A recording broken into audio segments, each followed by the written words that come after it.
Okay, so I am Sandra Lee with miracleinspirations.com and the Breathe Life's Inspirations blog. I've been doing a weekly series about your health on stress and what you can do. And today I am here on Facebook Live. I am talking about weight-bearing exercise and metabolism. So this is going along with the other things that I have been talking about. So we did a bunch of discussing about how we eat and how this impacts metabolism.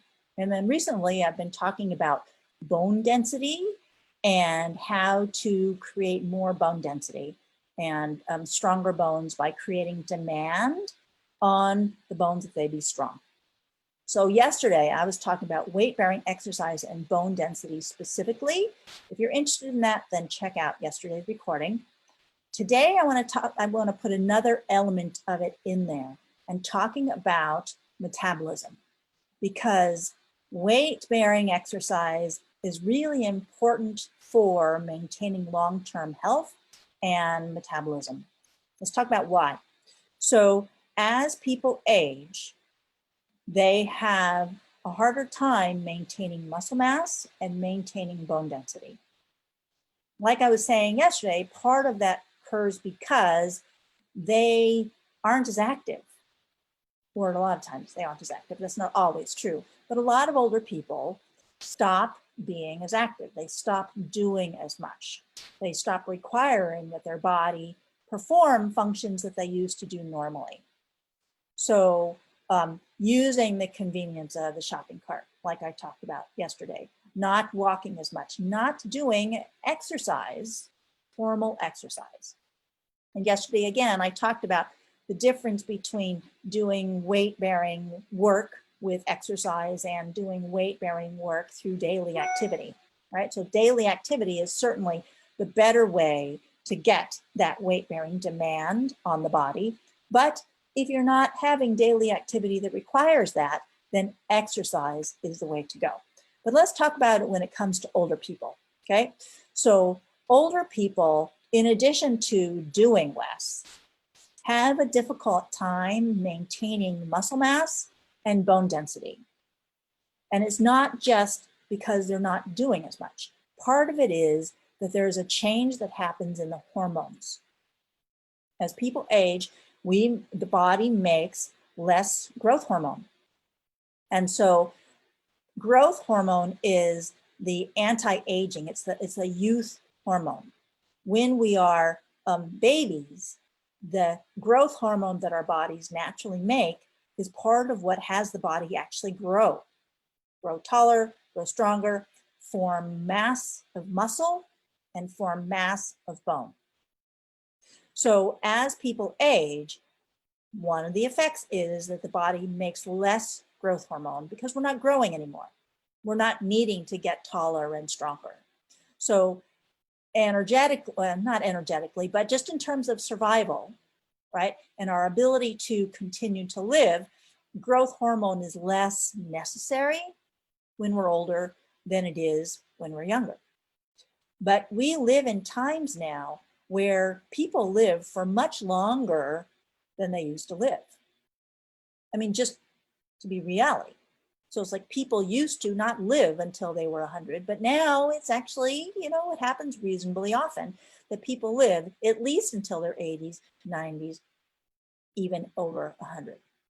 So since we are living longer, we really need to stay strong and healthy for a longer period of time so that the quality of life that I have is higher quality of life.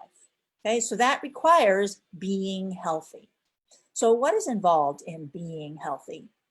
Part of it is that having my bones be strong so I'm not afraid of breaking them. So I'm able to do all kinds of things that I want to do. Having my muscles be strong. So again, I can do all the things that I want to do. But with the natural decrease in the amount of growth hormone that people make, that makes it harder, because growth hormone supports the building of muscle and the building of bone, or the maintenance of them. So as growth hormone decreases, naturally the amount of bone decreases and the amount of muscle mass decreases. Let's talk about this when it comes to metabolism.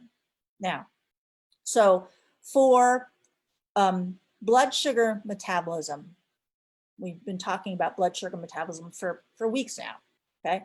So for blood sugar metabolism to stay healthy, there needs to be enough demand for energy placed by my body to help to maintain my metabolism, my basal metabolic rate. We talked, was that yesterday? You know, whenever it was. I was talking about basal metabolic rate, okay? So for basal metabolic rate to stay high so that my body appropriately uses the food that I take in, I need to have muscle mass. So we were talking about how basal metabolic rate, okay, is the rate at which my body uses energy if I'm not doing anything at all. So if I were to lie in bed all day long, have no activity, my body would still require energy to be able to function. That's the basal metabolic rate. Okay, the amount of energy required for my body to use the very minimum amount that my body can get away with. Okay, because I'm not doing anything that demands more energy, so my body needs that certain amount.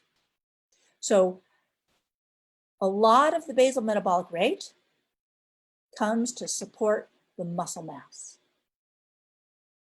So in muscles, there's muscle fibers and they contract and expand, and that's muscles doing work. And so if I am lifting something with my arm, I'm requiring that those muscles work to be able to do that. Okay, but if I'm not using my muscles, if I'm just lying in bed, not doing anything, okay, there's still a little bit of function that's in the muscles. It's muscle tone. To just keep the muscles toned requires a little bit of muscle work. Okay, so if I have the amount of muscle mass that my body really needs to stay healthy, that's going to generate a certain amount of basal metabolic rate. There's going to be a requirement for blood glucose, for energy, to be able to keep those muscles functioning at that basal level, just maintaining tone. Okay, if I have decreased muscle mass, then the basal metabolic rate goes down. Does that make sense? If I have decreased muscle mass for whatever reason, then the basal metabolic rate goes down. So we were talking the other day about dieting, for example. Part of what happens when people go on these, these massive weight loss diets and they dramatically cut back on their food intake, okay? Then one thing that happens is when the body is not fat adapted, is not able to burn fat for energy yet, but is out of fuel, it starts breaking down muscle mass. So that's a reason why people might lose muscle mass, even though it's not because of their age, but it's because their body is breaking down muscle mass to use as fuel. Because protein can also be broken down to produce a little bit of glucose so that there's some energy. It's not the preferred method, okay? But if the body has no other recourse, then it's going to do that. So when people go through those weight loss binges of not eating, and then massive amounts of eating, so it's like the yo-yo dieting that we were talking about the other day, okay? A long-term impact of that can be that they lose muscle mass. The loss of muscle mass is part of what causes the basal metabolic rate to go down, like I was talking about the other day, leading to the diet jumping back up again when people start eating again. Thus, the yo-yo dieting, where the weight can actually go higher than it was before the person started dieting. Part of that happens because of the change in metabolic rate that happens, that muscle loss is part of what causes that to happen. Okay, so this whole metabolism and weight-bearing exercise. So weight-bearing exercise causes the muscles to be strong so that there is that metabolic rate that is maintained, so that bone density can be strong. So it's like supporting weight, requiring that my body support weight. So now I am going to talk about an experience that I had, and I'm going to talk about a product. So do I have your permission to talk about a product experience?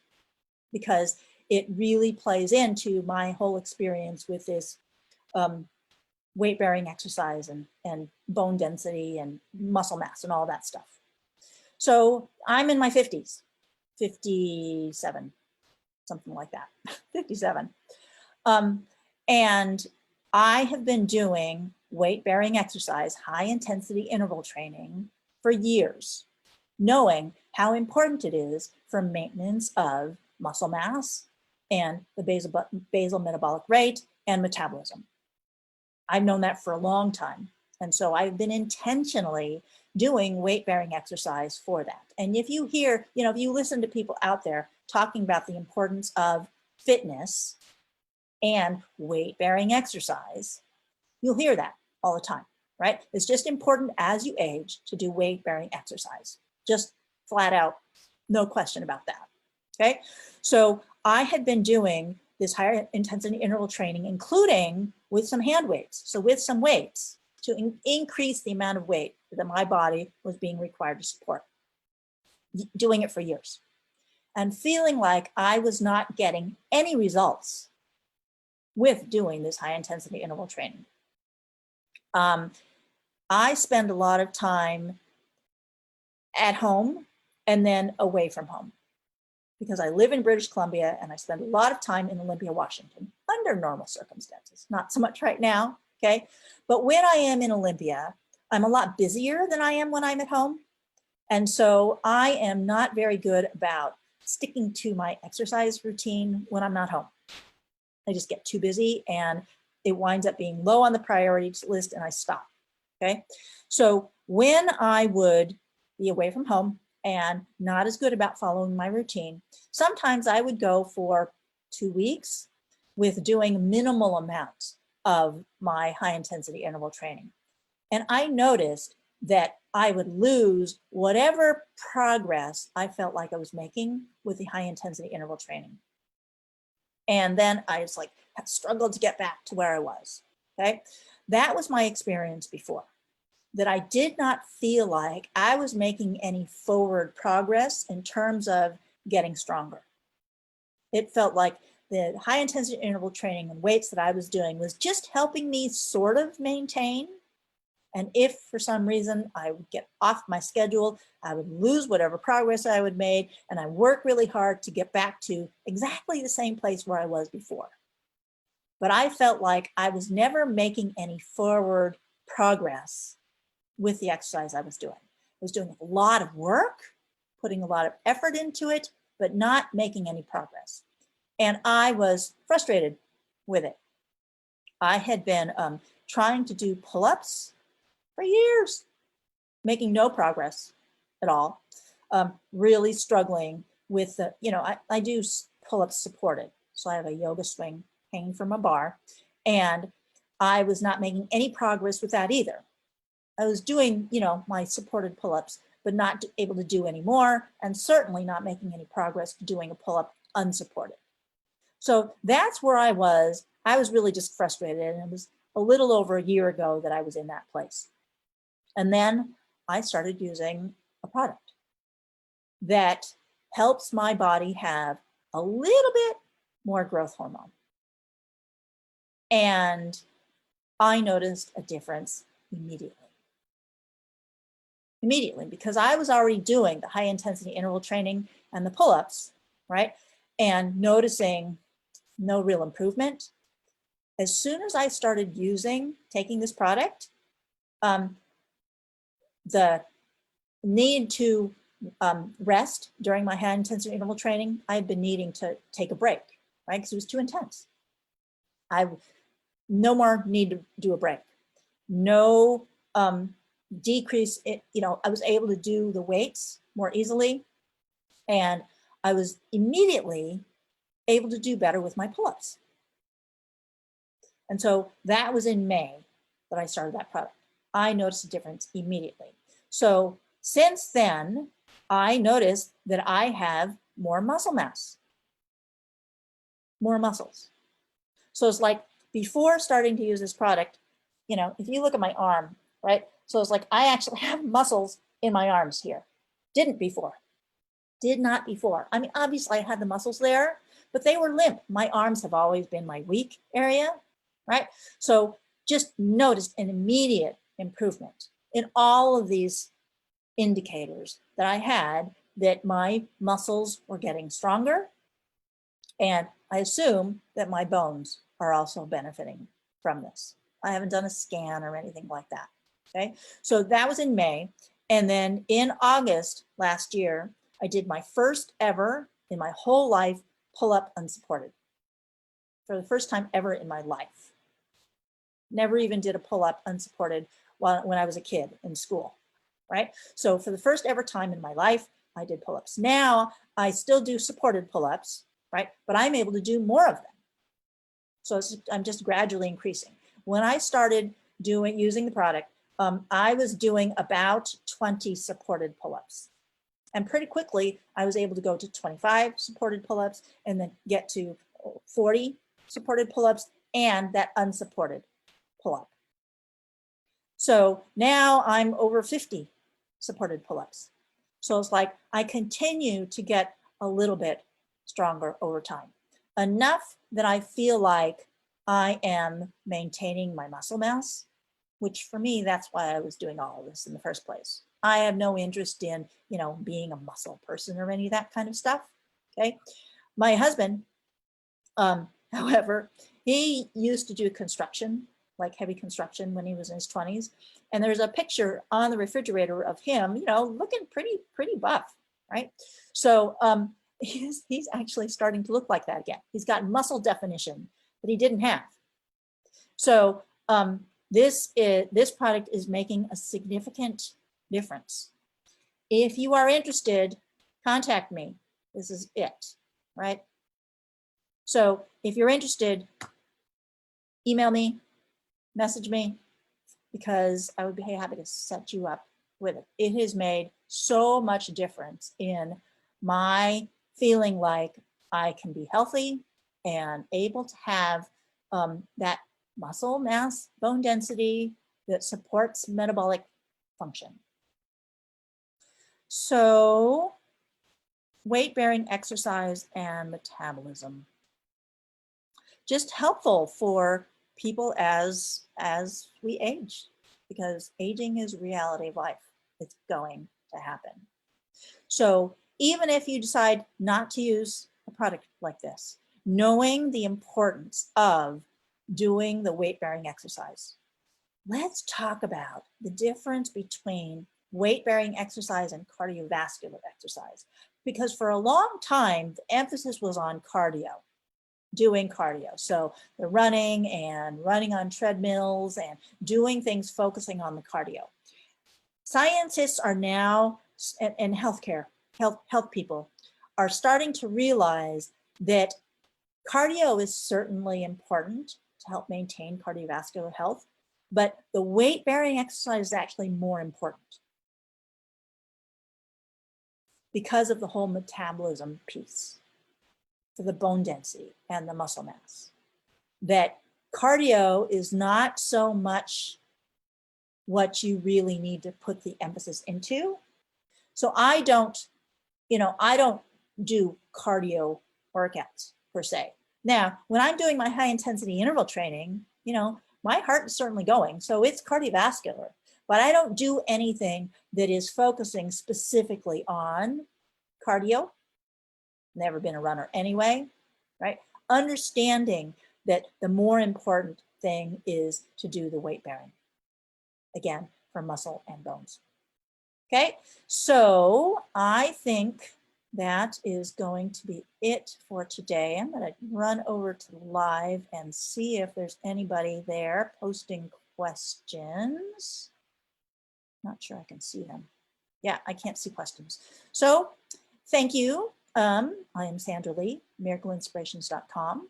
If you want to receive my weekly blog announcements, then go to my website and subscribe. I'm happy to send that to you so you can get the Your Health on Stress and what you can do video blogs.